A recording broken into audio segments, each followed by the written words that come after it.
Maître Gilles Devers, bonsoir. Vous êtes le porte-parole du collectif d'avocats qui, en janvier 2009, a déposé plainte devant la Cour pénale internationale contre des officiers israéliens pour des crimes de guerre. Depuis, y a-t-il eu des progrès?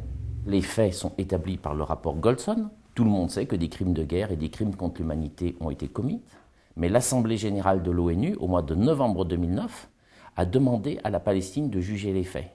Donc si la Palestine a la compétence judiciaire et qu'elle ne peut pas l'exercer du fait de l'occupation, elle peut la transférer à la Cour. Nous sommes dans une phase d'attente qui correspond hélas au double standard qui marque toute la vie du droit international, mais le crime est trop gros pour être caché. Vous avez été mandaté par les ministres de la Justice de Gaza pour défendre les droits des prisonniers palestiniens. Et le dépôt d'une nouvelle plainte devant la CPI est-il envisagé? Pour les prisonniers, c'est la torture systématique, des jugements qui ne sont pas équitables et des conditions de détention. 3 grands chapitres de violation du droit international. Donc oui, les dossiers des prisonniers seront déposés devant la Cour pénale internationale. Vous enquêtez aussi sur un autre dossier. À Gaza, on l'appelle les cimetières numéraux. De quoi s'agit-il?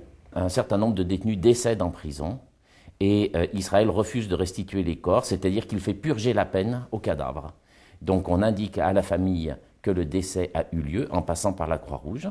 La famille n'a pas de certificat, donc elle ne sait même pas, elle n'est jamais sûre s'il y a eu décès ou non. Et les corps sont enterrés dans des cimetières numérotés. Donc la personne devient un numéro et elle continue de purger la peine quand elle est morte. De combien de cas parle-t-on? Lors de notre dernière visite à Gaza, nous avons travaillé avec les autorités. On a trouvé 350 familles qui étaient concernées. Évoquons maintenant les blocus militaires.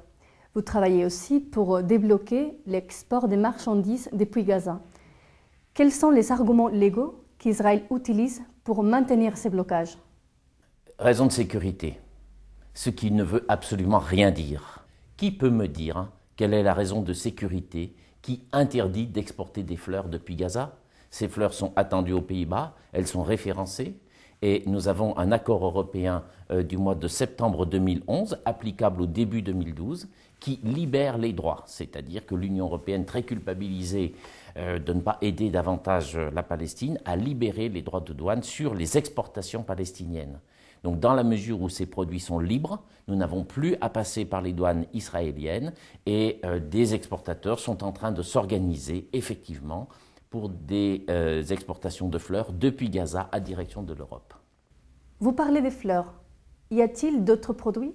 L'Union européenne est toujours dans le double jeu et elle a dit que cette libération des droits ne jouait pas pour les fruits et légumes. Comme si le marché européen pouvait être menacé par les fruits et légumes qui viennent de Gaza.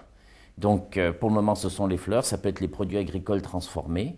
Donc ce blocus est illégal, il est reconnu comme tel par l'ONU, il y a hélas un consensus des puissances occidentales pour faire comme si, c'est absolument scandaleux et nous travaillons pour miner ce blocus juridiquement. Maître Gilles Devers, merci. Je te remercie.